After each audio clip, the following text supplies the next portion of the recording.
morning and welcome back once again in biology classes with Chandrika Answer. Student, we are dealing the chapter blood and its circulation NCERT का class 11 का बहुत ही important topic चल रहा है ये. So far we have already discussed about the RBCs. हम लोग blood के बारे में पढ़ रहे हैं. Plasma we have already covered, RBCs we have already covered. Now today I am here in front of you to discuss a very important topic, and that is the WBC. So let us start the content related to the WBCs. Clear? WBCs they are known as the white blood corpuscles. याद रखिएगा, white blood corpuscles. ठीक है, also known as the leukocytes. Clear? Also known as leukocytes. The process of formation of WBC, this is called as the leukopoiesis. Clear? And it takes place in red bone marrows. Clear? हम लोग start करते हैं shape से. Clear? Shape के बारे में बात करते हैं हम लोग. तो शेप क्या है? दे आर राउंडेड और इरेगुलर इन शेप. क्लियर? अभी मैं आपको क्लासिफिकेशन बताऊंगा WBCs का, तो you will get the idea that some of the WBCs they are oval or rounded in shape, some are irregular in shape or amoeboid in nature, amoeboid in shape. Clear? They have the ability to change their shape, or because of this property they possess the property of what? Diapedesis. ये बहुत important terminology है. Diapedesis आप याद रखिएगा. Because of which what happens? The WBCs they squeeze out from the blood capillaries. Clear? And they enter in the tissues. है ना? इस property को हम लोग बोलते हैं डायपिडेसिस. क्या होता है? ब्लड कैपिलरी से WBCs निकल के बाहर आ जाती हैं. Clear? They come out of the blood capillaries. Clear? This is called as diapedesis. ठीक है? From competition point of view, this is very important. Clear? Now come to the size. हम लोग साइज की बात करते हैं तो they are larger than the RBCs. Clear? They are larger than the RBCs.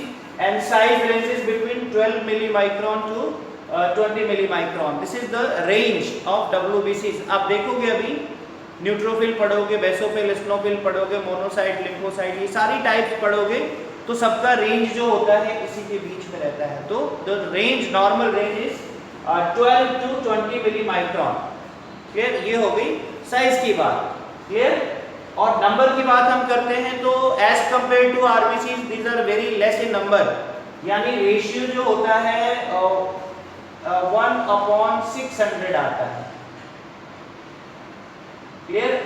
If you will see the ratio of WBC versus RBC, तो 600 RBC पे 1 WBC होता है. यानी very less, these are very less in number. 600 गुना ज्यादा RBC होती हैं. Clear? So the normal range, average number, यानी total WBC count. Clear? Total WBC count जो होता है TLC बोलते हैं, total leukocyte count. आप पढ़ते हो, ब्लड टेस्ट होता है तो लिखा रहता है TLC, DLC, ये सारी चीजें होती हैं. तो ये नॉर्मल रेंज कितना है? 6000 to 8000 है ना, ऑफ WBC पर cubic millimetre of the blood. Clear? But एक एवरेज, एक स्वस्थ मनुष्य के शरीर में जो रेंज चलता है वो होता है 4000 से 11000. ये नॉर्मल रेंज है. यानी 4 से लेके 11000 तक के बीच में किसी इंसान को कोई प्रॉब्लम नहीं होगी WBC से रिलेटेड. क्लियर? बट स्टूडेंट, ये WBC का नंबर घटता रहता है, बढ़ता रहता है. द नंबर में भी इंक्रीज ड्रास्टिकली. वो 20,000 से लेकर 30,000 तक हो सकता है पर cubic millimetre of the blood instead of 6 to 8,000, है ना. या that number come down also. ये बढ़ भी सकता है बहुत ज़्यादा, घट भी सकता है. Clear? So when there is a increase in the WBC count, this is called as the leukocytosis. यानी rise in the WBC count, this is called as what? Leukocytosis. याद रखिएगा, this is important from competition point of view. Clear? Leukocytosis. Abnormal increase in the number of WBC is called as leukocytosis. Clear? अगर blood test हुआ, leukocytosis का case आ रहा है तो इसका मतलब आपकी बॉडी में इन्फेक्शन है. क्लियर? क्योंकि जब इन्फेक्शन होता है, फॉरेन पार्टिकल अंदर जाते हैं, माइक्रोब्स अंदर जाते हैं, तो immune system become active and it starts producing more WBCs. Clear? So WBC count ज्यादा है, इसका मतलब क्या है? It is a physiological response to infection और inflammation and malignancy such as leukemia. अगर ब्लड कैंसर आप पढ़े हो ना, blood cancer that is the leukemia, इसका कोई इलाज नहीं होता है ना, there is no any treatment of the leukemia. तो ये जानलेवा बीमारी होती है। तो ल्यूकेमिया में क्या होता है? टोटल नंबर जो होता है WBC का वो ड्रास्टिकली बढ़ जाता है ना। जो अभी हम बात कर रहे थे 20 से 30 हजार पर cubic millimetre of the blood, और ये जो एबनॉर्मल नंबर इंक्रीज करता है उसमें जो WBC होती है दे आर इमेच्योर, तो ये हमारी बॉडी में यूजलेस होती है ना। These are useless। ऐसे तो WBC जरूरी है, these are required by your body to fight against the disease causing microbes। ये तो अच्छी बात है, ये हमारे इम्यून सिस्टम का इंपॉर्टेंट पार्ट है। These are the soldiers of our body। WBCs are the soldiers of our body। They fight with the disease causing microorganism। तो ये बहुत जरूरी है, लेकिन कभी कभी इनका नंबर बहुत ज़्यादा बढ़ गया, लेकिन वो सब इमेच्योर है, तो इमेच्योर WBC का कोई रोल हमारी बॉडी में नहीं होता है। क्लियर? तो WBC बढ़ गई आपकी बॉडी में, that case is called as leukocytosis. उसी तरह से जब नंबर घट के कम हो जाता है, आप पढ़ते हो सुनते हो डेंगू फीवर हो गया है ना, और तमाम तरह की जो और बीमारियां होती हैं उसमें कभी कभी क्या होता है WBC जो है वो कम हो जाती हैं। ठीक है, तो कम हो जाती है, वो भी क्या है? एब्नॉर्मलिटी की वजह से होती है। अगर बॉडी में फोलिक एसिड नहीं है, फोलिक एसिड की डेफिशिएंसी हो गई है ना, this is because of the deficiency of the folic acid. Clear है ना? और बाय द इन्फेक्शन, या कभी कभी इन्फेक्शन हो जाता है जिसकी वजह से, कौन सा इन्फेक्शन? आप देखते हो HIV का केस, एड्स के केस में जो HIV वायरस होता है वो WBC को क्या करता है? वो डैमेज करता रहता है ना, तो वहाँ पे WBC काउंट कम हो जाता है। क्लियर? तो ये तो मैंने आपको बता दिया नंबर के बारे में। Clear? Now colour that is the colourless. WBCs are always colourless in nature. Clear? उसके बाद फॉर्मेशन की बात करते हैं। मैंने अभी थोड़ी देर पहले बताया था कि formation of WBC is known as the leukobiosis. इसको हम लोग बोलते हैं leukobiosis, and it takes place in the red bone marrow, lymph node, spleen and thymus। These are the lymphoid organs। spleen and thymus, these are the lymphoid organs जहाँ पे maturation भी होता है, WBCs का maturation होता है। Clear? तो this is about the formation of WBC। Now come to the structure। WBCs के structure के बारे में बात करें हम लोग, तो these are nucleated cell। Unlike RBC, WBC are nucleated cell। RBC में न्यूक्लियस नहीं होता, RBC में हीमोग्लोबिन होता है, WBC में हीमोग्लोबिन नहीं होता। ये आप नोट कर लीजिएगा, WBCs do not contain haemoglobin. Clear? ये बहुत इंपॉर्टेंट लाइन मैंने आपको बोला है। क्लियर? इसका न्यूक्लियस, इनमें न्यूक्लियस होता है, दे हैव द न्यूक्लियस, और न्यूक्लियस में भी ओवल, न्यूक्लियस में भी ओवल, इट में भी स्फेरिकल, और इट में भी you can say irregular in shape. Clear? It is written है ना, द न्यूक्लियस में भी इरेगुलर इन शेप। ये बहुत इंपॉर्टेंट मैंने बात आपको बताई। साइटोप्लाज्म में और में नॉट बी ग्रेन्युलर। ठीक है, इसका जो साइटोप्लाज्म होता है, इट में बी ग्रेन्युलर, इट में be non granular. Clear? And cytoplasm contains cell organelles like mitochondria, Golgi body, centriole etcetera. Clear? यानी WBC में आप देखोगे इंपॉर्टेंट सेल ऑर्गेनेल भी होते हैं। ठीक है, खास बात इसके न्यूक्लियस की ही मैंने आपको बताई कि न्यूक्लियस आप देखोगे राउंडेड भी होता है, अभी डायग्राम से हम बताएंगे। तो न्यूक्लियस में भी राउंडेड, इट में भी लाइक बीन शेप, और इट में भी लाइक लोब, है ना, इस तरह से इट में भी लाइक लोब, है ना। तो न्यूक्लियस में भी लाइक दिस, है ना। साइटोप्लाज्म में भी ग्रेन्युलर और नॉन ग्रेन्युलर। तो अभी आप देखोगे तो WBCs they are divided into two, granulocyte and agranulocyte on the basis of what kind of cytoplasm। Clear? Now come to the life span। Life span की अगर आप बात करोगे तो WBCs की लाइफ स्पैन कितनी होती है? कुछ घंटे, 10-12 घंटे, 15 घंटे, 20 घंटे से लेके 1 से लेके 3 दिन तक कभी कभी होती है। There are certain WBCs they can survive in the blood for 3 to 4 days, है ना, और 1 to 3 days। और नॉर्मली जो होता है कुछ घंटे की लाइफ स्पैन होती है, लेस देन 24 आवर आप बोल सकते हो। Clear? So this is about the lifespan. This is about the lifespan. Clear? अब स्टूडेंट हम लोग बात करेंगे किसके बारे में, the types of WBC. Clear? तो यहाँ मैंने दिखाया है आपको WBCs. They are divided into two main categories, granulocyte and agranulocyte. Clear? Granulocyte and agranulocyte. ठीक है? Based on the nature of the cytoplasm. Clear? Based on the nature of the cytoplasm. If cytoplasm is granular like this, तो such WBCs are called as what? Granulocyte. और यहाँ पे agranulocyte में जो होता है, जो साइटोप्लाज्म में, दिस इज नॉन ग्रेन्युलर. आप साइटोप्लाज्म को देख के ही माइक्रोस्कोप में बता दोगे कि ये कौन सा है, ग्रेनुलोसाइट है कि नॉन ग्रेनुलोसाइट. क्लियर? जो टोटल परसेंटेज होता है, दे constitute, granulocyte constitute 65 to 72% of the total WBC and agranulocyte they constitute 35% to 28% of the total WBC. Clear? तो यहाँ पे बेसिकली जो दोनों में डिफरेंस होता है वो साइटोप्लाज्म के बेसिस पे ही होता है. क्लियर? इसमें न्यूक्लियस आप देखोगे, हम लोग पढ़ेंगे जो ग्रेनुलोसाइट्स के जो टाइप्स होते हैं, न्यूट्रोफिल, बेसोफिल और स्नोफिल्स, तो इनके न्यूक्लियस जो होते हैं लोब्ड होते हैं. जबकि यहाँ एग्रेनुलोसाइट में जो न्यूक्लियस होता है आइदर स्फेरिकल होगा, ओवल होगा या बीन शेप्ड होता है, वो लोब्ड नहीं होता है. Clear? These are not lobed. Clear? The formation of granulocyte takes place in the bone marrow and this is called as granulopoiesis.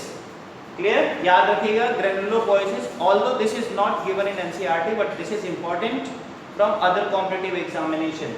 ठीक है? Granulopoiesis is the formation of granulocyte और agranulopoiesis is called as the formation of agranulocyte. These are also known as the polymorphonuclear. Again I am telling polymorphonuclear leukocyte, क्योंकि इसका nucleus होता है lobed होता है ना, कई शेप में होता है, that is why polymorphonuclear leukocyte. और यहाँ agranulocyte को हम लोग क्या बोलते हैं? These are mononuclear I have written mononuclear leukocytes. Clear? So this is about the major categories of WBCs. Clear? Granulocyte and agranulocyte. Now we will discuss about the types of granulocyte and agranulocyte.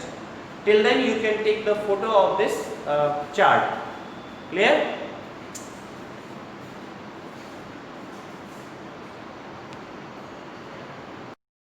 तो student अब हम लोग बात करते हैं types of granulocyte और agranulocyte की. अब तक हम लोगों ने जो डिस्कशन किया था वो एक जनरल अकाउंट था अबाउट द WBC. क्लियर? अब हम लोग टाइप्स ऑफ WBC के बारे में कंटिन्यू करेंगे.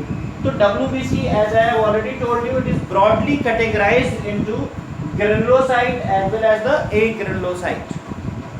क्लियर? WBC के दो टाइप हो गए, एक हो गया ग्रेनुलोसाइट और दूसरा हो गया क्या? एग्रेनुलोसाइट. क्लियर? जो टोटल WBCs होता है उसका 65 to 72% जो होता है वो ग्रेनुलोसाइट होता है और एग्रेनुलोसाइट इट कंस्टिट्यूट अबाउट, यहाँ पे मैं लिख दे रहा हूँ 35 to 28%. क्लियर? ये होते हैं एग्रेनुलोसाइट. नाउ फर्दर ग्रेनुलोसाइट जो होते हैं वो तीन तरह से डिवाइडेड होते हैं. देखो यहाँ पे न्यूट्रोफिल, बेसोफिल, स्नोफिल्स. क्लियर? एक एक के बारे में हम लोग पढ़ेंगे. हालांकि आपके NCERT में बहुत ज़्यादा कुछ नहीं दिया हुआ है, तो NCERT को कवर करते हुए कुछ एक्स्ट्रा इन्फॉर्मेशन भी मैं आपको दूंगा which is necessary for other competitive examination other than the NEET examination. Clear? उसी तरह से देखो agranulocyte again it is divided into monocyte and lymphocytes, and monocytes they are further divided into B lymphocyte and T lymphocytes. Clear? तो ये आप देखोगे तो broadly there are 5 types of leukocytes: neutrophils, basophils, eosinophils, monocyte and lymphocyte. These are the 5 types of WBC. Clear? But granulocyte के अंदर ये तीन आता है: न्यूट्रोफिल, बेसोफिल, स्नोफिल्स. एग्रेनुलोसाइट के अंडर में आएगा क्या? Monocyte and lymphocytes. Clear? So now let us discuss one by one about the neutrophil, basophil, eosinophil, lymphocyte and monocyte. इसके बारे में हम लोग एक एक करके बात करते हैं. क्लियर? आपके सामने माय डियर स्टूडेंट ये पिक्चर है, ठीक है. Cells are there, different types of leukocytes are there. So let us discuss about the first of all neutrophils. Clear? Neutrophil के बारे में हम लोग पहले बात करते हैं. तो as the name is itself indicating, neutrophils है ना, ये न्यूट्रल है. इट मीन्स एसिड और बेसिक डाई, ठीक है. It can acquire acid and basic dye both, है ना, इसलिए इसको न्यूट्रल हम लोग बोलते हैं. This is neutral in nature. Clear? और आप देखो शेप, आप देखो मेन आपको देखना है इसके न्यूक्लियस का शेप. शुरू में ही मैंने बता दिया था कि WBCs they are nucleated cells. तो यहाँ पे आप देखो सभी डायग्राम में न्यूक्लियस के शेप के ऊपर आपको फोकस करना है. क्लियर? जो आप पांचों तरह की WBCs देख रहे हो, फिर 5 तरह के न्यूक्लियस आपको दिखाई देंगे. तो here the nucleus is multi lobe, 1 2 3 4 5 6, यानी द न्यूक्लियस इज लोब्ड. और कितने लोब होते हैं? 5 to 7 lobes are there. Clear? और यहाँ पे जो आप ये ग्रेन्युलर अपीयरेंस देख रहे हो ना स्टूडेंट, तो ये जो ग्रेन्यूल्स होते हैं ये एज़्यूरोफिलिक ग्रेन्यूल्स होते हैं. I have written here azurophilic granules. Clear? बात समझ में आई? These are actually the lysosome which secretes some enzyme. Clear? Some hydrolytic enzymes are secreted by these granules. Clear? Or these neutrophils, they are phagocytic in nature. They have the ability to engulf the bacteria, or you can say the foreign particles, pathogens, as well as the cell debris. ठीक है, जो गंदगी होती है उसको भी ये engulf कर लेते हैं. These are phagocytic in nature. आपको यहाँ पे फोकस करना है. तो neutrophils they are phagocytic in nature. ये मैंने लिखा हुआ है क्योंकि ये नीट एग्जाम में पूछा जाता है. Clear student? कॉम्पिटिटिव एग्जाम में पूछा जाता है कि out of the following which is phagocytic in nature. तो यहाँ पे neutrophils they are phagocytic in action. ठीक है, दे are phagocytic in action. They engulf the microbes and the debris also. Clear? Nucleus के बारे में आपने देख लिया. न्यूक्लियस इज लोब, कितना है? 5 to 7 लोब होता है. क्लियर? और जो टोटल WBCs होती है, अगर 100 WBC या ल्यूकोसाइट्स हैं तो उसमें से 60 to 65 क्या होता है? ये हमारे न्यूट्रोफिल्स होते हैं. दे constitute 60 to 65% of the total WBC. ये डाटा आपको याद रखना है. ये NCERT में भी दिया हुआ है. यानी ये 5 टाइप आप जो देख रहे हो उसमें सबसे ज्यादा जो होती है वो न्यूट्रोफिल्स होती है. Clear? So this is about the neutrophils. Clear? आपने न्यूक्लियस का शेप देखा, परसेंटेज देख लिया, फैगोसिटिक नेचर आपने न्यूट्रोफिल्स का देख लिया. यानी ये हमारी इम्यून सिस्टम का एक इम्पॉर्टेंट पार्ट होता है. Neutrophils are the very important part of our immune system. Clear? They protect our body by fighting with the microbe, disease causing microbe. They directly engulf them. ठीक है. Now come to the basophils. अब हम लोग बात करते हैं basophils की. Clear? Again these are the part of granulocyte. The cytoplasm you can see this is granular in nature. Abundant cytoplasm of granules are there. Clear? And here the nucleus is you can say 2 to 3 lobe. Clear? ठीक है. यहाँ पे 2 से 3 lobe का nucleus होता है और generally S shaped होता है. ये कॉम्पिटिटिव एग्जाम के लिए बहुत ही इंपॉर्टेंट है. क्लियर? मैंने लिखा हुआ है यहाँ पे न्यूक्लियस इज एस शेप्ड क्योंकि इससे उठा के क्वेश्चन दिया जाता है. ठीक है ना? Out of the following sales S shaped nucleus is found इन, ऐसे करके क्वेश्चन आता है. तो एस शेप्ड न्यूक्लियस होता है. न्यूक्लियस 2 to 3 लोब और एस शेप्ड न्यूक्लियस. ठीक है? तो ये जो बेसोफिल है दे लव बेसिक डाई, यानी they are stained by the basic dye. Clear? जैसे methylene blue is the basic dye मैंने लिखा हुआ. ये सब आपको याद रखना है. ठीक है ना? These are you can say they take the basic dye. Clear? और these contain or these granules you can say the granules they contain what? Histamines, and which is associated with the inflammatory reactions. ठीक है, ये याद रखिएगा. यानी basophils जो होते हैं they are associated with the inflammatory reaction. ये एनसीईआरटी का सेंटेंस है, आपको इसको फोकस करना है, ठीक है ना। Basophils they are associated with the inflammatory reaction. अगर आप हमारे बॉडी में इन्फ्लेमेशन है तो बेसोफिल्स की संख्या बढ़ जाती है अगर हम ब्लड टेस्ट कराते हैं तो, ठीक है। आप देखते हो ब्लड टेस्ट कराते समय जो हम टोटल WBC काउंट कराते हैं, टोटल ल्यूकोसाइट कराते हैं, है ना, TLC जिसको बोलते हैं टोटल ल्यूकोसाइट पे, तो इस सब के बारे में इंफॉर्मेशन होती है। इनका नंबर अगर ऊपर नीचे होता है इसका मतलब कुछ न कुछ बॉडी में प्रॉब्लम है। Clear? So these basophils they secrets what? They secrets histamine, serotonin and heparin. Clear? Heparin that is the anticoagulant substance, ये भी याद रखिएगा। This is the anticoagulant substance. ये ब्लड में, ठीक है, या ब्लड वेसल्स में ब्लड को जमने से रोकता है। क्लियर? बात समझ में? तो this is about what? This is about the basophils, and the basophil they constitute 0.5 to 1% of the total WBC. This is the data, ठीक है, related to the basophils. Clear? अब हम लोग बात करेंगे eosinophils की, या कॉमनली बोलते हैं स्नोफिल्स, है ना। कभी कभी हम लोग बोलते हैं यार इसको सर्दी जुकाम है, इसको स्नोफीलिया हो गया है ना, स्नोफीलिया हो गया। तो स्नोफीलिया means what?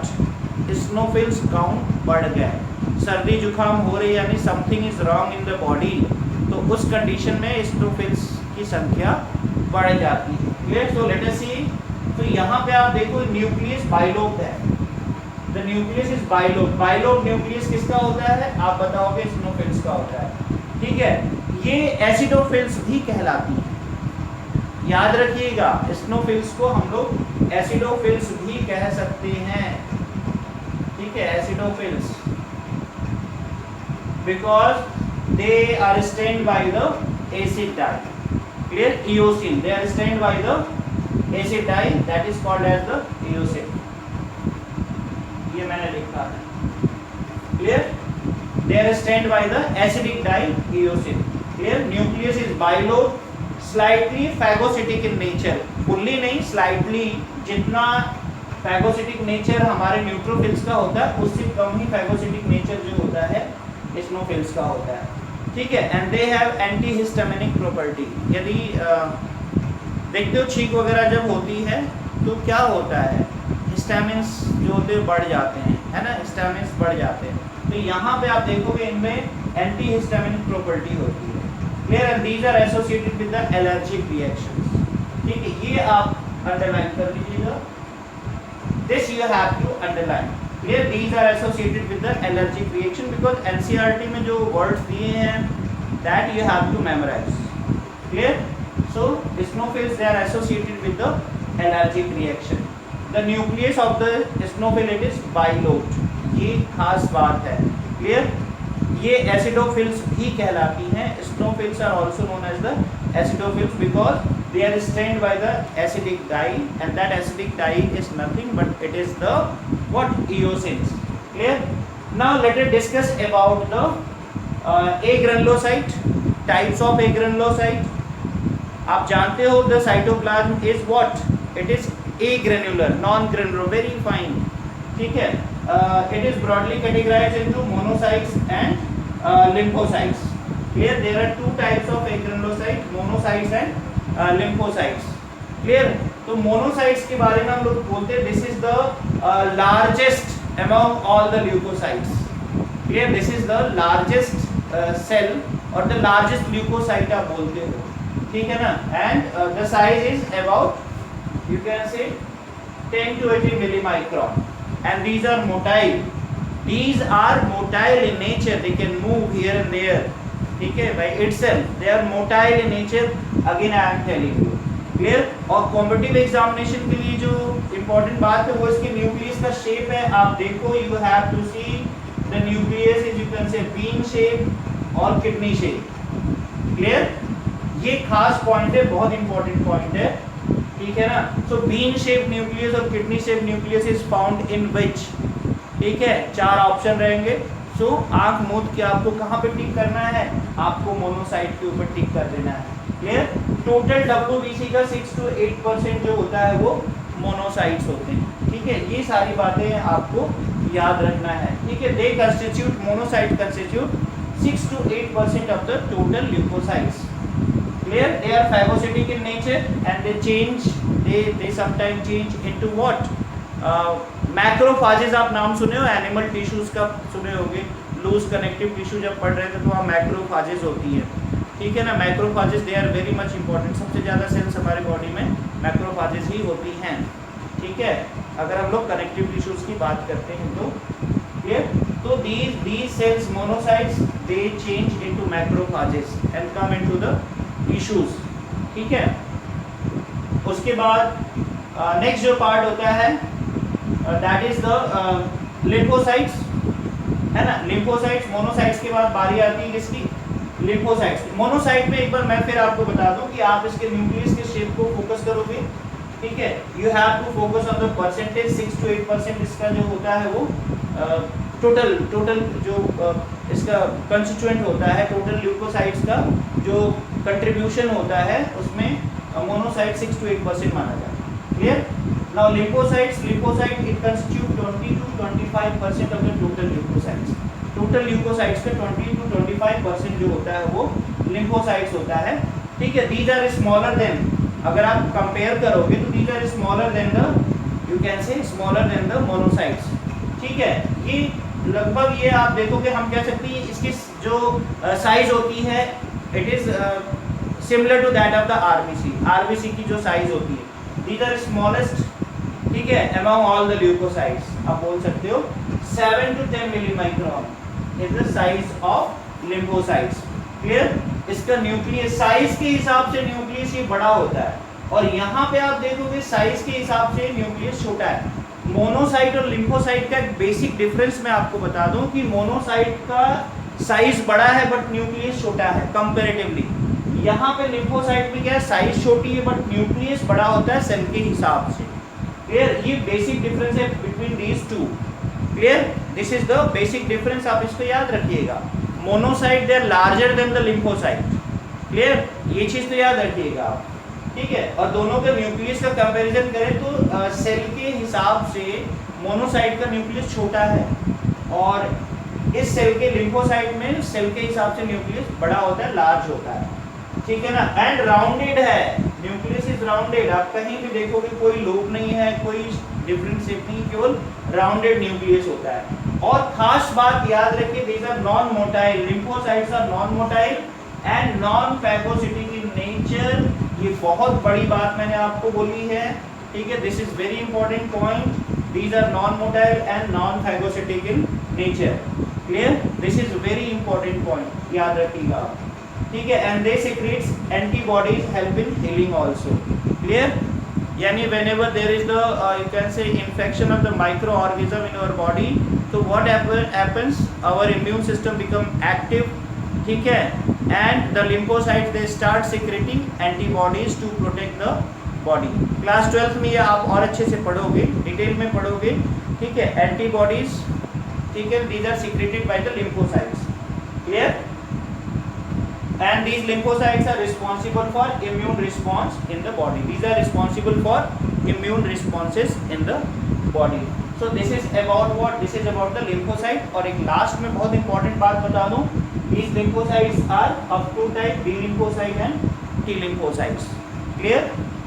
T lymphocytes, what it does, it stimulate the B lymphocyte to produce antibodies। Clear? दोनों जो है एसोसिएटेड है एंटीबॉडीज के प्रोडक्शन से। ठीक है ना, these two are यानी lymphocyte, B lymphocyte and T lymphocyte both are associated with the production of antibodies। Clear? And these antibodies they act as a soldiers। ये हमारे बॉडी में प्रोटेक्शन का काम करती हैं।